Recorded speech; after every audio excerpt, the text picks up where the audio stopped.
بسم اللہ الرحمن الرحیم۔ حضرت سعید بن زید رضی اللہ تعالیٰ عنہ۔ حضرت سعید بن زید عشرہ مبشرہ میں شامل تھے، یعنی وہ 10 خوش نصیب صحابہ جنہیں نبی اکرم صلی اللہ علیہ وسلم نے جنت کی بشارت دی۔ حضرت سعید بن زید رضی اللہ تعالیٰ عنہ اسلامی تاریخ میں ایک انتہائی معزز شخصیت ہیں۔ وہ رسول اللہ صلی اللہ علیہ وسلم کے قریبی صحابی تھے اور اسلام کے ابتدائی دنوں میں ان کی وفاداری اور حمایت بہت اہم تھی۔ وہ رسول اللہ صلی اللہ علیہ وسلم کے ساتھ مختلف غزوات میں شریک ہوئے۔ میدان جنگ میں ان کی خدمات کے علاوہ حضرت سعید بن زید قرآن کریم کے تحفظ میں بھی اہم کردار ادا کیا۔ وہ وحی کے لکھنے والوں میں شامل تھے اور نہایت احتیاط کے ساتھ قرآن کی آیات کو تحریر کرتے تھے۔ ان کی خدمات اور دین سے گہری وابستگی انہیں اسلامی تاریخ میں ایک ممتاز مقام عطا کرتی ہے۔ ولادت اور خاندان۔ حضرت سعید بن زید مکہ میں سن 593 عیسوی میں پیدا ہوئے۔ وہ لمبے قد، گندمی رنگت اور گھنے بالوں والے شخصیت تھے۔ وہ قریش کے قبیلہ عدی سے تعلق رکھتے تھے جو عرب سوسائٹی میں ایک معزز خاندان تھا۔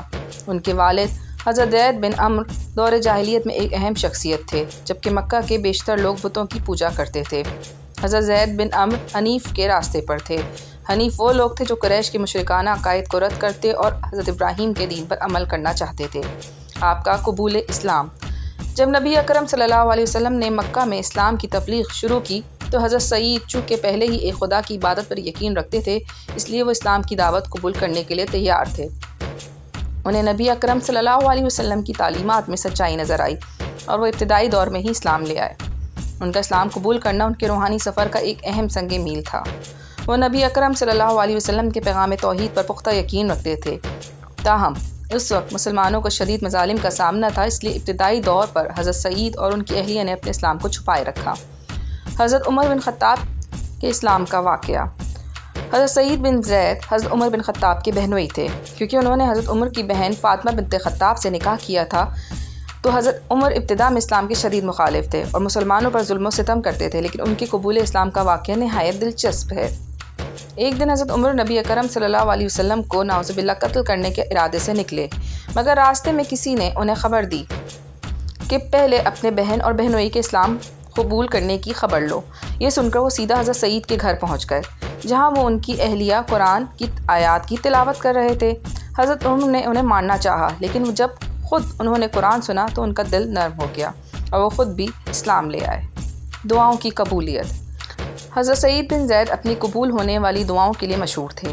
ایک بار ایک خاتون عروہ بنت اویس نے ان پر زمین پر ناجائز قبضے کا جھوٹا الزام لگایا اور مدینہ کے گورنر مروان بن حکم کے پاس شکایت کی۔ مروان نے معاملے کی تحقیق کے لیے کچھ لوگ بھیجے۔ حضرت سعید نے جواب میں فرمایا، کیا تمہیں لگتا ہے کہ میں ایسا غلط کام کر سکتا ہوں، جبکہ میں نے رسول اللہ صلی اللہ علیہ وسلم کو یہ فرماتے ہوئے سنا ہے کہ جو شخص کسی کی زمین کا ایک بالش بھی ناحق لے، قیامت کے دن اس کے گلے میں 7 زمینوں کے برابر توق ڈالا جائے گا۔ پھر انہوں نے دعا کی، اے اللہ، اگر عروہ جھوٹ بول رہی ہے تو اسے موت سے پہلے اندھا کر دے اور اس کی قبر اسی کے گھر کے کنویں میں بنا دے۔ تاریخی روایت کے مطابق واقعی ایسا ہی ہوا اور وہ عورت اندھی ہو گئی اور ایک دن چلتے ہوئے اپنے ہی کنویں میں گر کر فوت ہو گئی۔ حضرت عائشہ کی عزت کی حفاظت۔ جب واقعہ پیش آیا جس میں کچھ لوگوں نے حضرت عائشہ پر جھوٹا الزام لگایا تو اس وقت حضرت سعید ان صحابہ میں شامل تھے جنہیں اس واقعے سے سخت رنج پہنچا۔ وہ حضرت عائشہ کی پاک دامنی پر مکمل یقین رکھتے تھے اور ان کی حمایت میں کھڑے رہے۔ اس سنگین مسئلے سے نمٹنے کے دوران حضرت سعید نے اللہ تعالیٰ سے نہایت خلوص کے ساتھ دعا کی۔ انہوں نے سچائی کے ظاہر ہونے اور حضرت عائشہ کی بے گناہی ثابت ہونے کے لیے دعا مانگی۔ ان کی مخلصانہ دعاؤں سے ظاہر ہوتا ہے کہ وہ اللہ تعالیٰ کی عدل و رحمت پر یہ کامل یقین رکھتے تھے۔